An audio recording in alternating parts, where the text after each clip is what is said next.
आप सुन रहे हैं बदले की आग में सुलगती इश्क की एक अनोखी दास्तां बैरी पिया।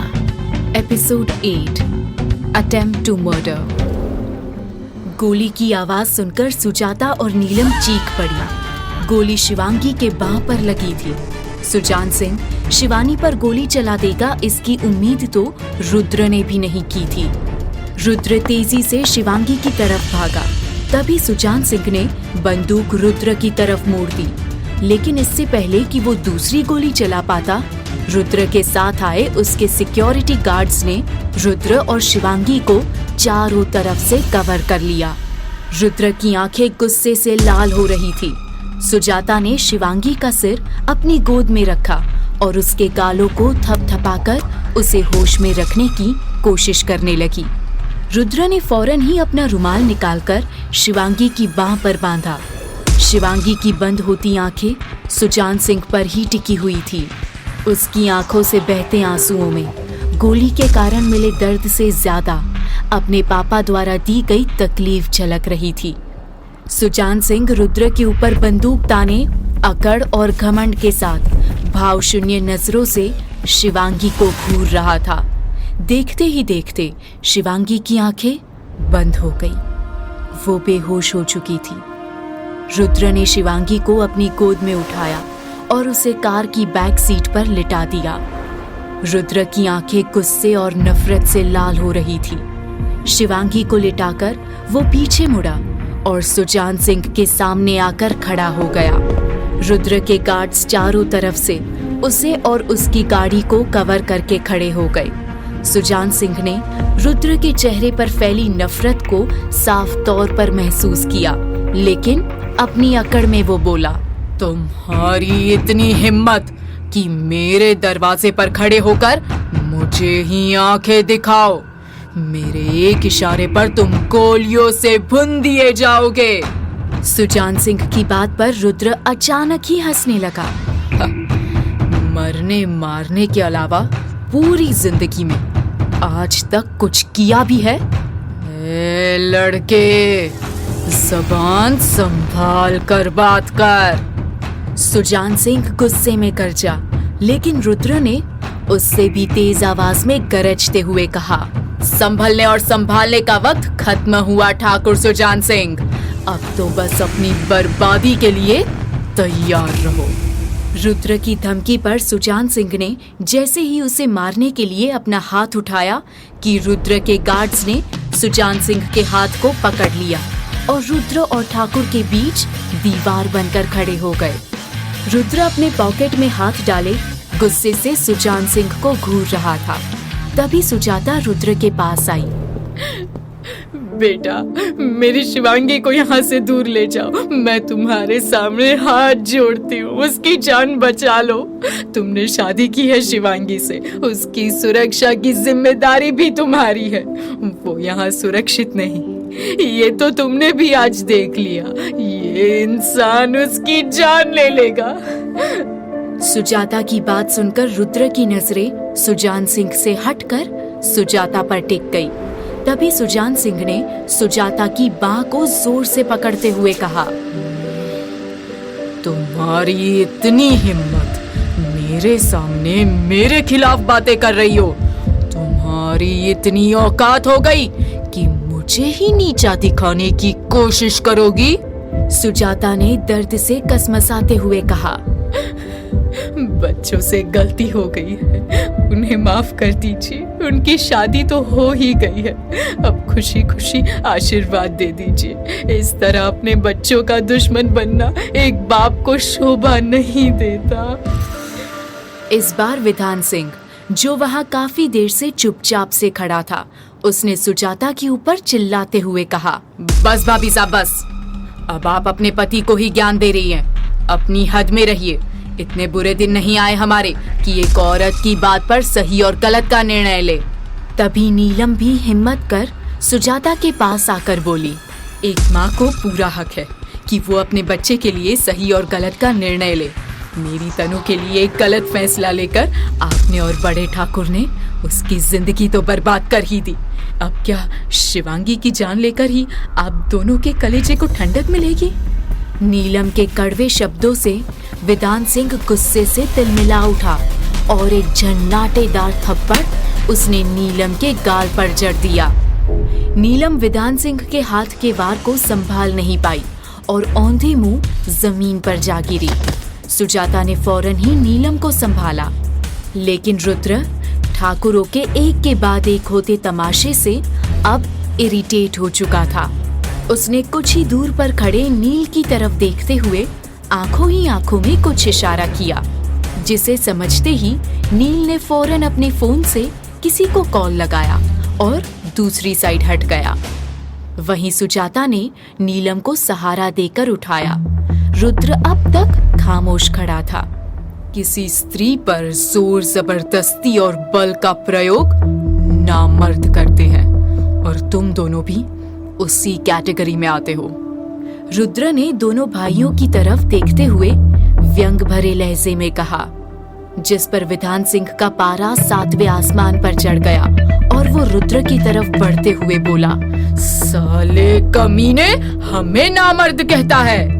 तभी सुजान सिंह ने विधान सिंह को रोकते हुए कहा, औरतों को कब, कहां और कितना सम्मान देना है, ये हम बखूबी जानते हैं। तुमसे समझने की जरूरत नहीं है हमें पता है कि उन्हें किस हद तक जुबान चलाने देनी है और कहां उनकी जुबान बंद करनी है। औरतों का जो काम है वो बस वहीं तक रहे तो बेहतर होता है। सुजान सिंह के लहजे में कुछ ऐसा था जिसे सुनकर रुद्र आग सी लग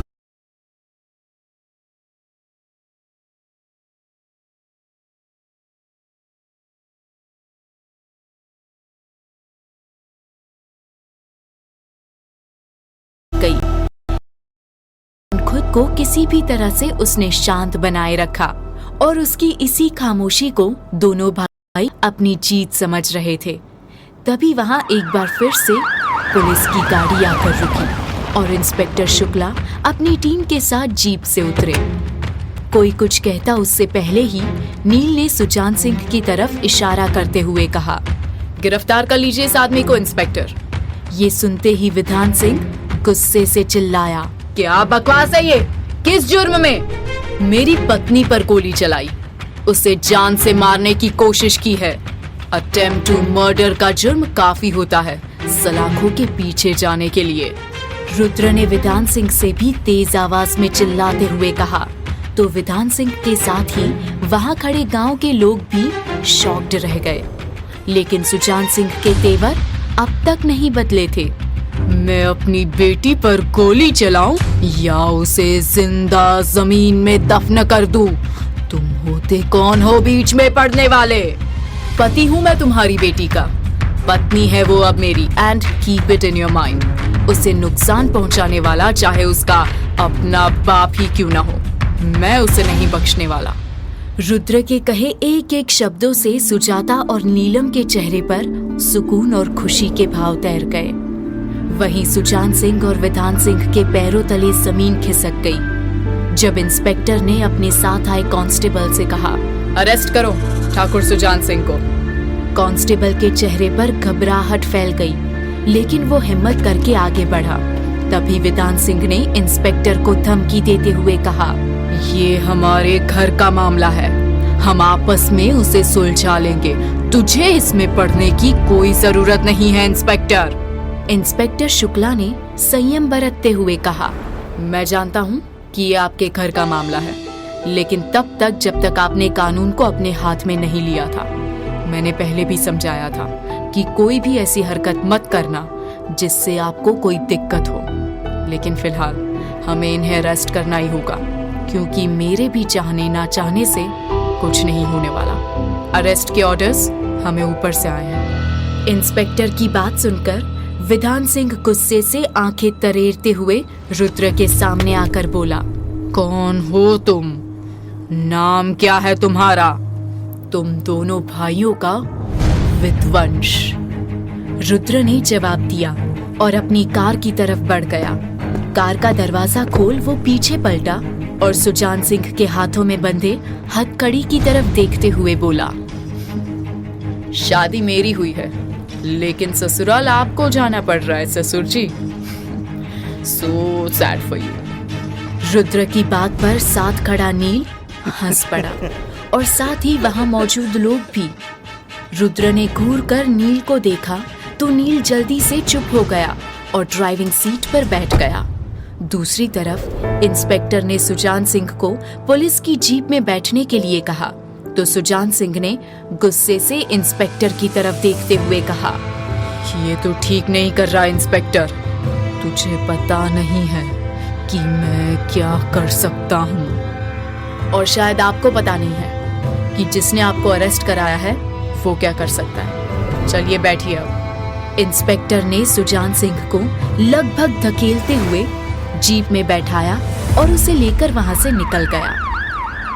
रुद्र भी शिवांगी को लेकर वहां से निकल चुका था। उन सब के जाते ही विधान सिंह ने किसी को फोन मिलाया और झुंझलाते हुए बोला, जल्दी से वकील का इंतजाम करो। मैं भाई साहब को एक पल भी जेल के अंदर रहने नहीं दूंगा। जल्दी करो, मैं पुलिस स्टेशन जा रहा हूँ। विधान सिंह फौरन अपनी गाड़ी में बैठ हवेली से निकल गया। उन सब के जाने के बाद सुजाता और नीलम ने एक दूसरे की तरफ देखा। उनके चेहरे पर छाए सुकून से साफ था कि जो कुछ हुआ उसका उन्हें जरा भी अफसोस नहीं है। सुजाता ने फीकी मुस्कान के साथ कहा, चाहे जिस भी परिस्थिति में मेरी बेटी ने अपना जीवन साथी चुना हो, मगर वो इंसान हमारे घर के मर्दों से लाख गुना अच्छा इंसान है। उसके मन में ना सिर्फ अपनी पत्नी के प्रति बल्कि स्त्रियों के प्रति भी सम्मान है। हाँ दीदी, सही कह रही हैं आप। पहली बार किसी ने हवेली पर खड़े होकर इन ठाकुरों को उनकी जगह दिखाई है। पता नहीं किससे शादी की है शिवांगी ने, लेकिन जिससे भी की है एक बात तो साफ है कि वो कोई मामूली आदमी नहीं है। वरना बड़े ठाकुर को गिरफ्तार करना इतना आसान नहीं था। जब पहली बार बड़े ठाकुर गिरफ्तार हुए थे तब भी ससुर जी कुछ नहीं कर पाए थे, और आज इतिहास शायद एक बार फिर से खुद को दोहराने वाली है। न जाने आगे कौन सा तूफान आने वाला है। बस ईश्वर से यही प्रार्थना है कि इस तूफान में हमारी बेटियों का भविष्य सुरक्षित रहे। नीलम ने सुजाता की तरफ पानी का ग्लास बढ़ाते हुए कहा। दोनों वहीं सोफे पर बैठ गई।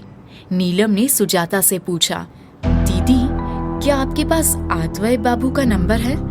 मुझे तनु से बात करने की इच्छा हो रही है। पता नहीं वो कैसी होगी और कैसे सब कुछ संभाल रही होगी। आत्वय बाबू तो काफी सुलझे हुए इंसान लग रहे थे, लेकिन इन मर्दों का कुछ कह भी तो नहीं सकते।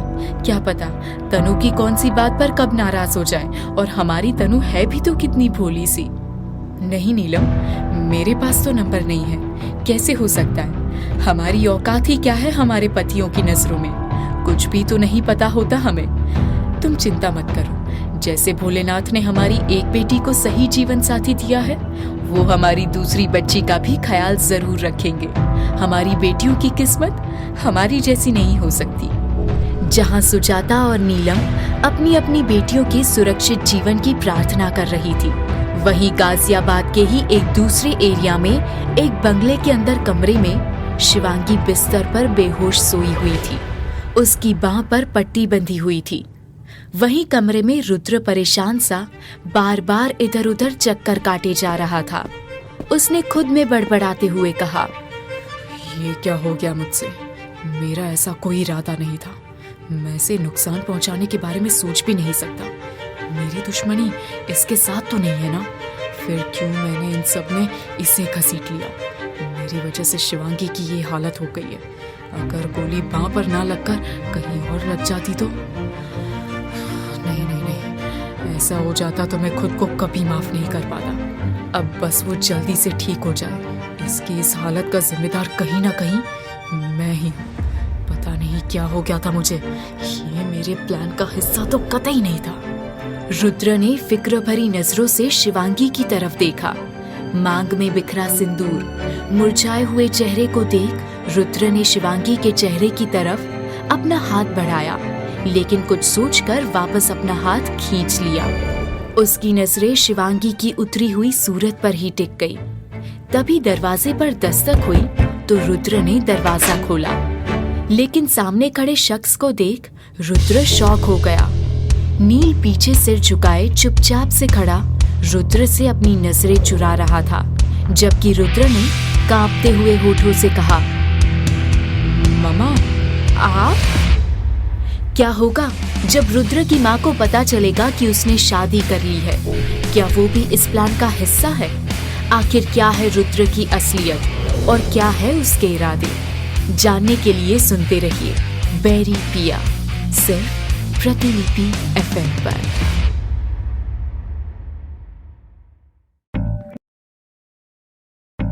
आप सुन रहे हैं बदले की आग में सुलगती इश्क की एक अनोखी दास्तां, बैरी पिया, एपिसोड 9, बेचैन दिल। रुद्र ने नजरें चुराते हुए धीरे से कहा, मामा आप यहाँ क्या कर रही है? मेरा मतलब आप कब आई? सामने रुद्र की माँ खड़ी थी, जिन्हें देखकर वो बुरी तरह से घबरा गया था। हड़बड़ाहट में उसे समझ ही नहीं आ रहा था कि क्या बोले। रुद्र की माँ ने उसकी घबराहट को भांपते हुए कहा, क्या बात है रुद्र, तुम मुझे देखकर खुश नहीं हुए? और ये सवाल तो मुझे तुमसे करना चाहिए कि तुम यहाँ क्या कर रहे हो? तुम तो 1 हफ्ते के लिए बैंगलोर गए थे ना, फिर यहाँ गाजियाबाद में क्या कर रहे हो? रुद्र को अपनी माँ के पूछे सवाल का कोई जवाब नहीं सूझ रहा था, जबकि साथ खड़ा नील मन ही मन मुस्कुराते हुए सोच रहा था, अब आया ऊंट पहाड़ के नीचे। अब तुझे रश्मि आंटी ही हैंडल कर सकती है रुद्र। जो कुछ भी आज हुआ है उसके बाद मैं नहीं चाहता कि तू और शिवांगी यहाँ और दिन रुको। अब तुम्हें वापस जाना ही होगा। नील अपने ही ख्यालों में गुम था कि तभी रश्मि जी ने रुद्र को हटाते हुए कहा, सामने से हटो रुद्र, दरवाजे पर रास्ता रोके क्यों खड़े हो? मामा इस कमरे में नहीं, आप प्लीज दूसरे कमरे में चलिए, यहाँ का AC खराब है।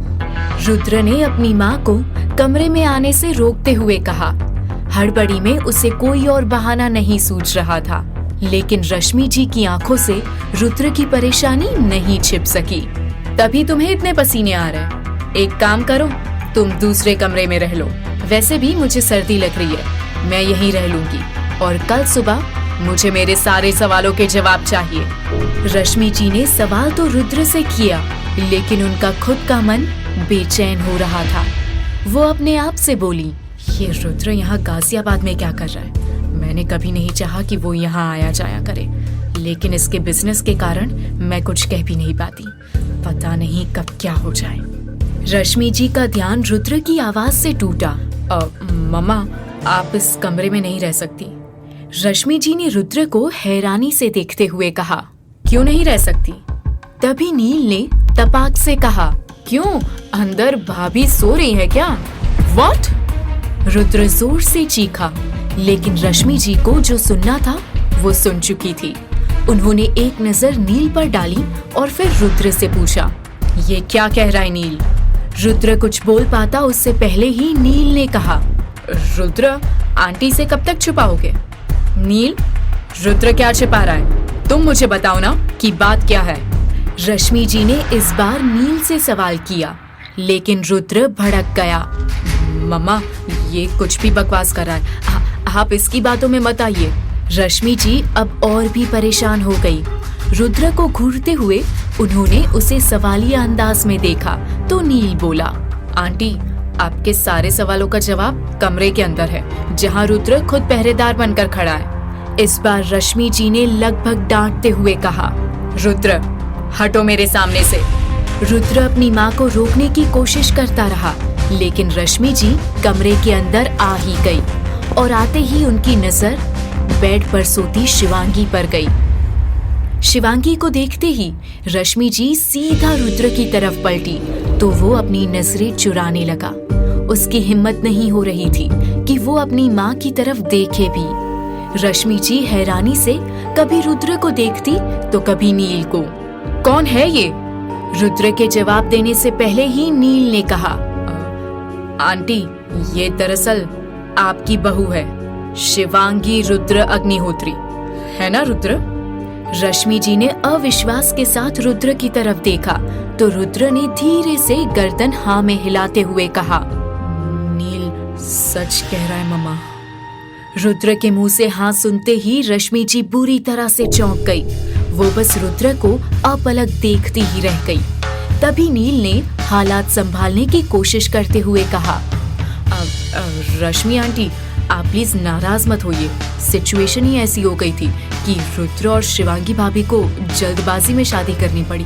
नील स्टॉप इट। रुद्र ने लगातार बोले जा रहे नील को चुप कराने की कोशिश की, लेकिन रश्मि जी ने उसे ही डांट दिया। रुद्र, अब तुम तब तक चुप रहोगे जब तक कि नील हमें पूरी बात नहीं बताता। तुम बोलो नील। रश्मि जी शिवांगी के बेड पर एक साइड बैठते हुए बोली। नील ने एक नजर गुस्से से घूरते हुए रुद्र की तरफ देखा और मुस्कुराते हुए बोला, आंटी, कल शिवांगी भाभी की शादी थी। उन्होंने अपनी फैमिली को मनाने की काफी कोशिश की कि वो ये शादी नहीं करना चाहती। वो तो रुद्र से प्यार करती है और रुद्र उनसे, इसीलिए दोनों को भागकर शादी करनी पड़ी और ये सब रुद्र का ही प्लान था। नील ने एक ही सांस में बिना अटके सफेद झूठ बोला और फिर हैरान परेशान से खड़े रुद्र को देख मुस्कुरा दिया। सारी बातें सुनने के बाद रश्मि जी ने एक नजर बेहोश शिवांगी की तरफ देखा और फिर उठकर कमरे से बाहर जाते हुए बोली, कल सुबह हम सब दिल्ली के लिए निकल रहे हैं। पर मम्मा, मेरी बात तो सुनिए। रुद्र ने रश्मि जी को रोकने की कोशिश की, लेकिन वो उसे पूरी तरह से अनसुना कर वहां से चली गई। जहां एक तरफ रुद्र के परिवार के सामने शिवांगी और रुद्र की शादी लव मैरिज का रूप ले चुकी थी, वहीं प्रजापति मेंशन में आद्वय और तनुश्री की शादी को मीनल तोड़ने की कोशिशों में लगी थी। शादी के बाद की बाकी की रस्मों को पूरा करने के लिए मीनल के कहने पर आद्वय और तनुश्री हॉल में ही बैठ गए। तनुश्री सिर झुकाए चुपचाप से कांच के बड़े से टेबल को घूरे जा रही थी और आद्वय की नजरें ना चाहते हुए भी बार बार तनुश्री की तरफ उठ जाती। दूसरी तरफ मीनल किचन में सामान निकालते हुए अपने आप में बड़बड़ाए जा रही थी। नखरे तो ऐसे कर रही है जैसे कि कहीं की महारानी हो। मैंने भी सामने इसकी बेइज्जती नहीं की तो मेरा भी नाम मीनल प्रजापति नहीं। आज तो पुलिस से तुमने खुद को बचा लिया आद्वय बेटा, लेकिन मैं इतनी आसानी से हार नहीं मानूंगी। तभी आद्वय ने आवाज दी, चाची जी, और कितनी देर लगेगी? मुझे कुछ जरूरी काम भी है।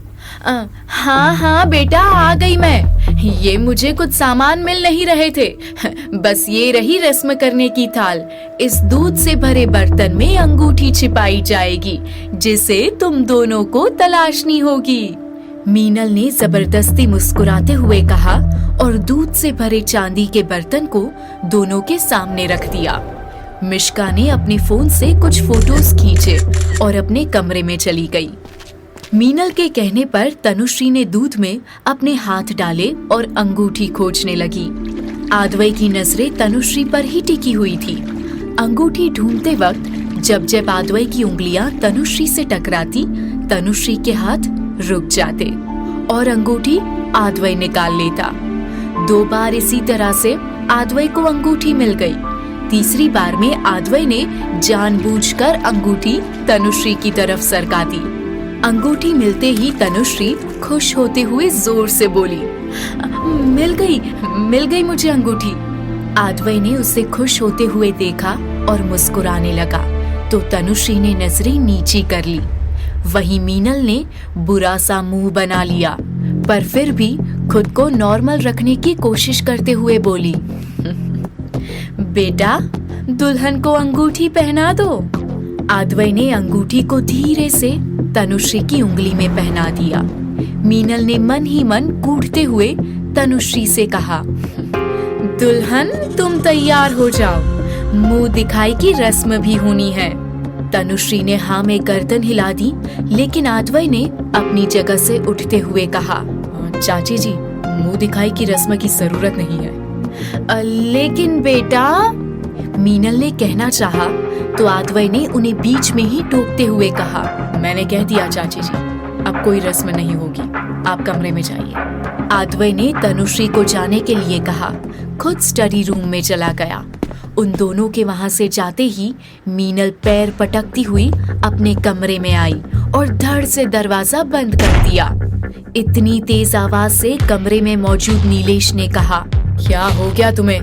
इतने गुस्से में क्यों हो? कुछ हुआ है क्या? कुछ नहीं, बहुत कुछ हुआ है।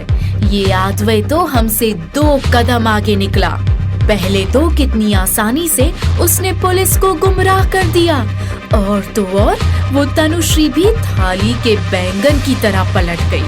पहले तो इतना ड्रामा किया, और अब जब पुलिस ने सवाल किया तो कैसे झट से अपनी गलत उम्र बता दी। मेरे डराने धमकाने का भी कोई असर नहीं हुआ। सोचा था कि समाज के सामने उसे मजा चखाऊंगी, लेकिन देखो ये आधवय ने तो यहाँ भी बाजी मार ली और अपना फैसला सुना गया। कहता है कि अब कोई रस्म नहीं होगी। मैं भी देखती हूँ कब तक बचाता है अपनी दुल्हन को। इसे तो मैं ऐसा सबक सिखाऊंगी कि 2 दिन में घर छोड़कर भाग जाएगी। मीनल गुस्से से बोले जा रही थी। नीलेश ने उसकी तरफ पानी का ग्लास बढ़ाते हुए कहा, शांत हो जाओ मीनल, गुस्से से नहीं ठंडे दिमाग से काम लो।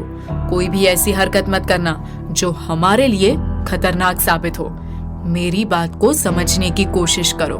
अभी कुछ दिन शांति रहो। आधवय को हम पर शक नहीं होना चाहिए। मीनल ने गुस्से से नीलेश की तरफ देखा और बाहर चली गई। उसे जाते देख नीलेश बड़बड़ाया, इसके चक्कर में एक दिन मैं भी मारा जाऊंगा। दिन धीरे धीरे बीत गया और तनुश्री अपने रूम में बेड के किनारे पैर लटकाए बैठी थी। अपने आप में सोचते हुए उसने खुद से कहा, मैं घर कैसे वापस जाऊंगी? मुझे यहाँ बिल्कुल भी अच्छा नहीं लग रहा। मुझे वापस अपने घर जाना है, लेकिन ये आधवय जी मुझे यहाँ से जाने देंगे तब तो। कहीं उन्होंने मुझे यहीं इस घर में कैद करके रख लिया तो मैं क्या करूँगी? या फिर ताऊजी और पापा की तरह अगर उन्होंने भी मुझे डांटा या मारा तो मैं क्या करूँ? कैसे बोलूँ कि मुझे घर जाना है? मुझे कुछ तो सोचना होगा ना, जिससे कि मुझे डांट भी ना पड़े और मैं अपने घर भी चली जाऊँ। तनुश्री अपने ख्यालों में गुम आधवय से बात करने के 100 तरीके सोच चुकी थी। तभी कमरे में आधवय आया, लेकिन तनुश्री खुद में इतनी खोई हुई थी कि उसे आधवय के आने का पता तक नहीं चला। आधवय बेड की दूसरी साइड जाकर बैठा और अपना वॉच उतारकर टेबल पर रखने लगा। टेबल पर हुई आवाज से तनुश्री का ध्यान टूटा और उसकी नजर अपने पीछे बैठे आधवय पर गई, तो वो हड़बड़ाकर फौरन बेड से उतर कुछ दूरी पर खड़ी हो गई। उसे ऐसा करते देख आधवय ने कहा, क्या हुआ, उठ क्यों गई? बैठो आराम से। तनुश्री खामोशी रही, नजरें नीची किए फर्श को घूरने लगी और अपने पैरों के अंगूठे को फर्श पर रगड़ने लगी। उसकी इस हरकत को आधवय ने बखूबी नोटिस किया, लेकिन फिर आराम से कहा, आपने अब तक चेंज नहीं किया? इस बार भी तनुश्री खामोश खड़ी रही और वैसे ही सिर झुकाए फर्श को अंगूठे से कुरेदती रही। उसका दिमाग ब्लैंक हो चुका था। जो कुछ भी उसने सोचा था अब तक वो सब हवा हो चुका था। उसे ऐसे चुप देख आधवय उसके सामने आकर खड़ा हो गया और बोला, क्या बात है, कुछ कहना चाहती हो? आधवय को अपने सामने देख तनुश्री ने नजरें उठाकर उसे देखा और फिर एकदम से पीछे हट गई। उसके मन में छिपे डर को आधवय अच्छी तरह से समझ गया, इसीलिए अपनी जगह खड़े होकर ही बोला, कुछ बोलेंगी भी या नहीं आप? मुझे अपने घर जाना है, अपनी फैमिली के पास जाना है। आखिरकार तनुश्री ने हिम्मत करके बोल ही दिया, लेकिन इसके साथ ही उसकी आंखों से आंसू बहने लगे। आधवय कुछ पल तक खामोश खड़ा उसे देखता रहा और फिर शांत लहजे में बोला, अब यही आपका घर है और मैं आपकी फैमिली। इस बात को आप जितनी जल्दी समझ जाएंगी, हम दोनों के लिए ही उतना अच्छा होगा।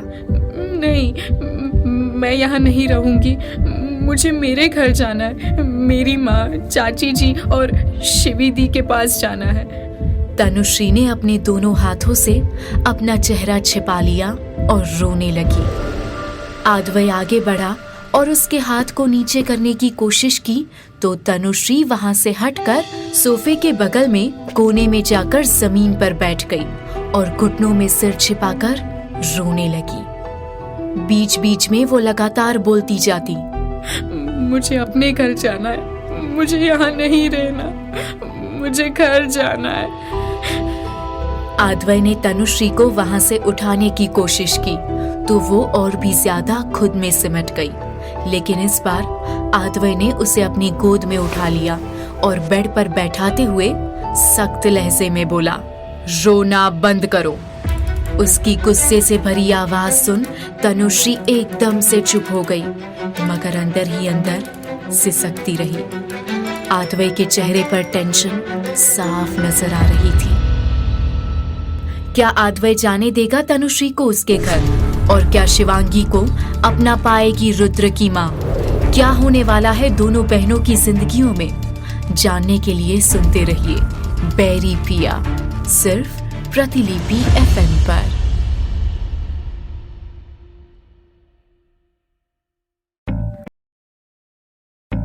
आप सुन रहे हैं बदले की आग में सुलगती इश्क की एक अनोखी दास्तां, बैरी पिया, एपिसोड 10, सिंदूर का रंग।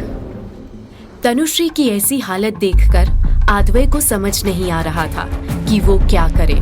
उसने जग से पानी ग्लास में डालकर तनुश्री की तरफ बढ़ाते हुए कहा, पानी पी लो। लेकिन तनुश्री अब भी वैसे ही बैठी सिसकती रही। आदवय तनुश्री के चेहरे को उठाते हुए उसके होठों के पास ग्लास ले जाकर सख्ती से बोला, मैंने कहा पानी पियो जल्दी। इस बार तनुश्री आदवय की गुस्से से भरी नजरें देख सहम गई और उसने एक ही बार में पानी का ग्लास खत्म कर दिया। उसके पानी पीते ही आदवय ने कहा, अब जाकर चेंज कर लो। नहीं, मैं नहीं करूंगी चेंज, मुझे घर जाना है। एक बार फिर से तनुश्री ने वही रट लगाई तो आदवय झुंझला गया, घर में ही है आप, अब जाकर कपड़े चेंज कीजिए। मुझे एक ही बात बार बार दोहराना बिल्कुल पसंद नहीं। तनुश्री ने सुबकते हुए धीरे से कहा, कपड़े नहीं है मेरे पास। आदवय ने साइड में रखे बड़े बड़े बैग्स की तरफ देखते हुए हैरानी से कहा, कपड़े नहीं है? इन बैग्स में आपका ही सामान भरा पड़ा है ना? वो तो शिवी दी का सामान है, ताई जी ने उनके लिए सारी खरीदारी की थी। तनुश्री ने मासूमियत से कहा। इस बार आदवय कोई जवाब नहीं दे पाया। वो कुछ पल तक ऐसे ही तनु की तरफ देखता रहा और फिर उठकर कमरे से बाहर निकल गया। कुछ देर बाद वो वापस आया तो उसके हाथ में एक नाइट सूट था। नाइट सूट को तनुश्री की तरफ बढ़ाते हुए आदवय ने कहा, ये लीजिए, ये मिश्का की नाइट सूट है। फिलहाल आप इसे पहन लीजिए बिना किसी एक्सक्यूज के। जाइए और अपने कपड़े बदलिए। तनुश्री ने आदवय को गुस्से में देखा तो बिना किसी सवाल जवाब के उसने उसके हाथ से कपड़े ले लिए और वॉशरूम में घुस गई। उसके जाते ही आदवय आंखें बंद कर बेड पर टिक कर बैठते हुए खुद से बोला, कैसे संभालूंगा मैं इसे, बात बात पर रोने लग जाती है। आदवय वहीं बैठा तनुश्री का इंतजार करने लगा, लेकिन जब आधे घंटे से ऊपर होने पर भी वो वॉशरूम से बाहर नहीं आई तो आदवय ने दरवाजे पर दस्तक देते हुए आवाज दी, आप ठीक हैं? कोई दिक्कत तो नहीं? आप सुन रही हैं? ये कुछ बोल क्यों नहीं रही? पानी गिरने की आवाज तो आ रही है। कहीं फिर से बैठकर रोने तो नहीं लग गई? क्या करूं मैं? आदवय वहीं खड़ा खड़ा परेशानी से सोचने लगा। उसने एक बार फिर से दरवाजे पर नॉक करते हुए कहा, आप ठीक है तो बस एक बार हाँ ही कह दीजिए। इस बार फौरन ही अंदर से तनुश्री की आवाज आई, हाँ। उसकी एक हाँ सुनते ही आदवय ने चैन की सांस ली और वापस से बेड पर जाकर बैठ गया। कुछ देर और बीत जाने के बाद वॉशरूम का दरवाजा खुला और तनुश्री बाहर आई। मिश्का के दिए ब्लैक कलर के नाइट सूट में वो और भी ज्यादा क्यूट लग रही थी। गले में मंगलसूत्र और हाथों में लाल चूड़े के अलावा एक भी जेवर नहीं था उसके शरीर पर। गीले बालों से टपकता पानी कुछ उसके कपड़ों को तो कुछ फर्श को गीला कर रहा था। आद्वई पर नजर पड़ते ही तनुश्री वहीं दरवाजे के पास ही खड़ी हो गई। एक बार फिर से उसने अपनी नजरें नीची कर ली और फर्श को अंगूठे से कुरेदने लगी। अचानक ही आद्वई ने उसे आवाज देते हुए कहा, श्री इधर आओ, वहां क्यों खड़ी हो? लेकिन तनुश्री ने आद्वई की बात का ना तो कोई जवाब दिया और ना ही उसकी तरफ नजरें उठाकर देखा भी। आद्वई ने फिर से बड़े प्यार से पुकारा, श्री यहाँ आओ। लेकिन इस बार भी तनुश्री बुत बनी खड़ी रही तो आद्वई खुद ही उठकर उसके सामने जाकर खड़ा हो गया और उसकी तरफ देखते हुए बोला, क्या बात है, मेरी आवाज सुनाई नहीं दे रही आपको? ऐसे मूर्ति बने क्यों खड़ी हो?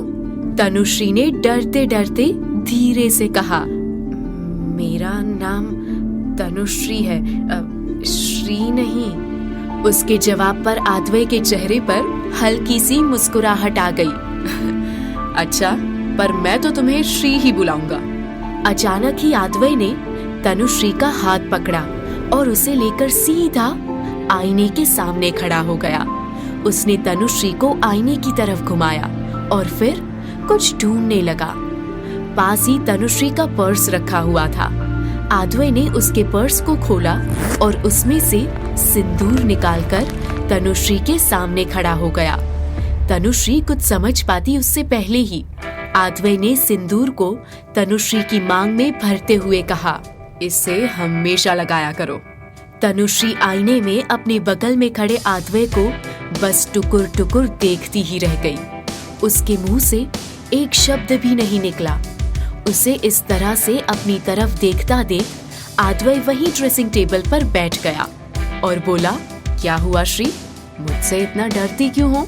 तनुश्री ने कोई जवाब नहीं दिया तो आद्वई ने फिर से पूछा, कुछ तो बोलो।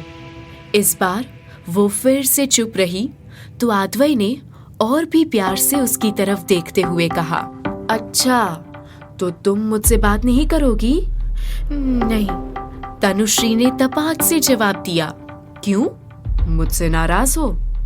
हाँ। तनुश्री ने हाँ बोलते हुए गर्दन हिला दी और आद्वई की तरफ देखने लगी। आद्वई को समझते देर नहीं लगी कि तनुश्री उससे क्यों नाराज है। उसने मुस्कुराते हुए तनुश्री के सिर पर हाथ रखते हुए कहा, मैं अभी कुछ दिन बिजी हूँ, अगले हफ्ते तुम्हें ले जाऊंगा मैं गाजियाबाद। सच? तनुश्री का चेहरा एकदम से खुशी से खिल उठा। आद्वई ने उसकी मासूमियत को देखते हुए कहा, हाँ, लेकिन सिर्फ कुछ घंटों के लिए, फिर हम वापस आएंगे क्योंकि अब यही तुम्हारा घर है।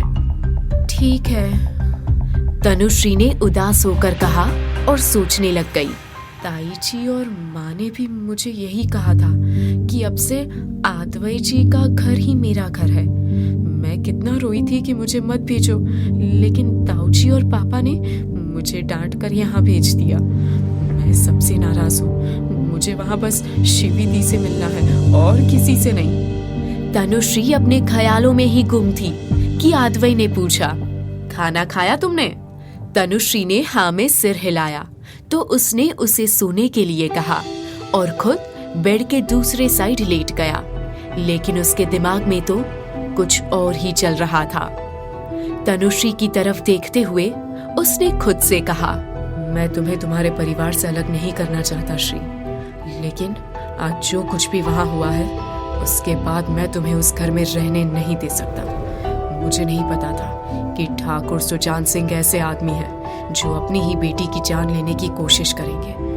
मुझे सब कुछ पता चल चुका है और उसके बाद मैं तुम्हें उस घर में रहने की इजाजत नहीं दे सकता। जो बाप अपनी एक बेटी की मर्जी के खिलाफ उसकी शादी कराए और दूसरी बेटी को जबरदस्ती मंडप में बैठा सकता है, उस इंसान के घर में मैं तुम्हें नहीं छोड़ सकता।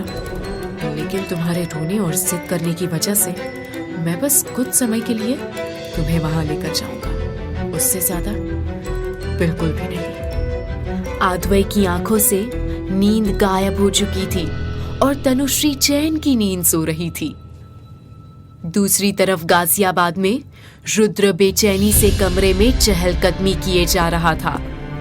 नील वही सोफे पर बैठा उसकी हालत के मजे ले रहा था। रुद्र ने नील को मुस्कुराते देखा तो उसका गुस्सा और भी भड़क गया।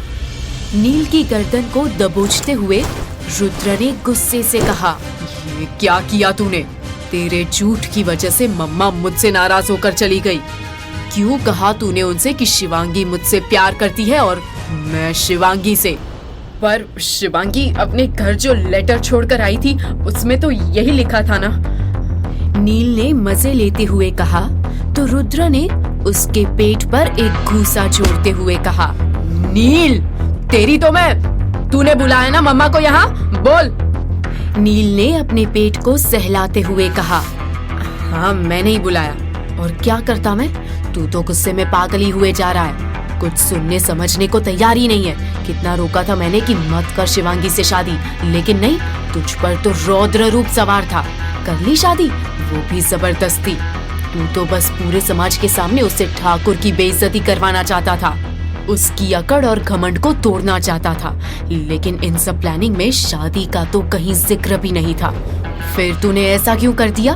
तेरे प्लान के मुताबिक मैंने शिवांगी के छोड़े लेटर से हमारे लेटर को बदल दिया और इसी वजह से उसके परिवार वाले आज उसे इतना गलत समझ रहे हैं। वो तो बस अपने सपने पूरे करने के लिए अपना घर छोड़कर निकली थी और आज वो कहाँ आकर फंस गई है। उसने तो हमारा काम आसान कर दिया था। हम चाहते तो उसे किडनैप कर 2 दिन बाद उसे छोड़ सकते थे।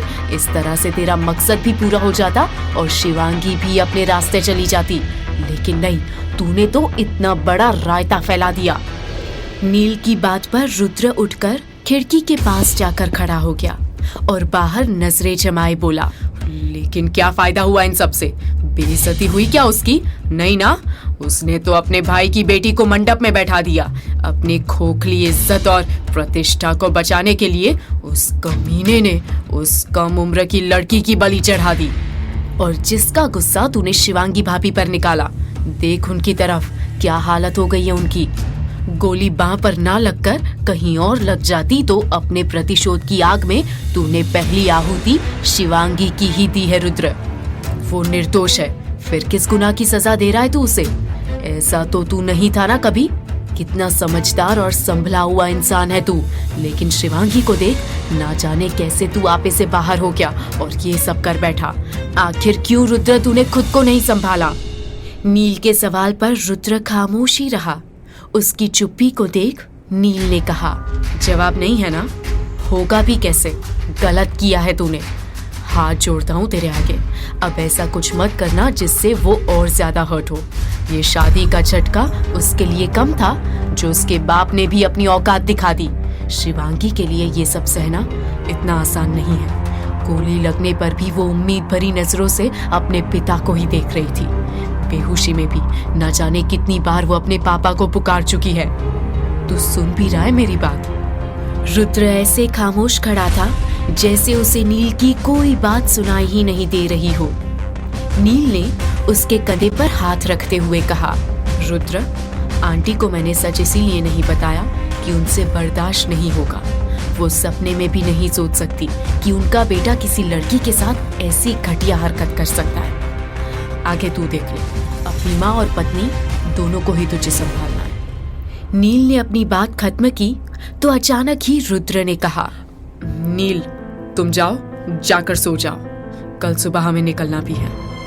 रुद्र ने नील की सारी कही बातों को अनसुना कर दिया। नील आगे कुछ नहीं कह पाया और शिवांगी और रुद्र पर एक नजर डालकर कमरे से निकल गया। खिड़की के पास खड़े रुद्र की आंखों में नफरत की चिंगारी जल रही थी। गुस्से से चेहरा लाल हो चुका था। अचानक ही वो बेड पर सोती शिवांगी की तरफ पलटा और अपनी मुट्ठियां कसते हुए उसने मन ही मन खुद से कहा, सुजान सिंह की बर्बादी तो अब होकर रहेगी। रास्ते में जो भी आएगा उसका यही हाल होगा। मैं मानता हूँ कि तुम्हारी इन सब में कोई गलती नहीं है, लेकिन तुम उस इंसान की बेटी हो और यही तुम्हारी सबसे बड़ी गलती है। आगे जो होगा वो महादेव की मर्जी होगी, लेकिन तुम्हारे बाप को तो मैं बर्बाद करके रहूंगा, चाहे कोई भी कीमत क्यों ना चुकानी पड़े मुझे। रुद्र ने टेबल पर रखे पानी से भरे ग्लास को उठाया और एक ही सांस में पी गया। शिवांगी को देखते हुए वो सामने रखे सोफे पर जाकर लेट गया। उसकी नजरें शिवांगी के दर्द और तकलीफ से मुरझाए चेहरे पर ही टिकी हुई थी, लेकिन इन सब के बीच कोई था जो कमरे के दरवाजे के फांक से रुद्र को देख रहा था। उन आंखों में गुस्सा, जलन और नफरत साफ दिखाई दे रही थी। कमरे के बाहर खड़ी केसर की नजरें रुद्र पर टिकी थी, जो शिवांगी को ही देख रहा था। केसर ने नफरत से भरकर कहा, रुद्र कभी इस गांव वाली से प्यार नहीं कर सकता। मेरे रुद्र की आंखों में इस लड़की के लिए फिक्र और चिंता नहीं हो सकती। वो उसकी बीवी नहीं है। रुद्र सिर्फ मेरा है, सिर्फ मेरा। और मैंने इस लड़की को रुद्र की लाइफ से निकाल कर ना फेंका तो मेरा नाम भी केसर नहीं। क्या करने वाली है केसर शिवांगी के साथ? क्या होगा जब रश्मि को पता चलेगी रुद्र और शिवांगी के रिश्ते की सच्चाई? जानने के लिए सुनते रहिए बैरी पिया, सिर्फ प्रतिलिपि FM पर।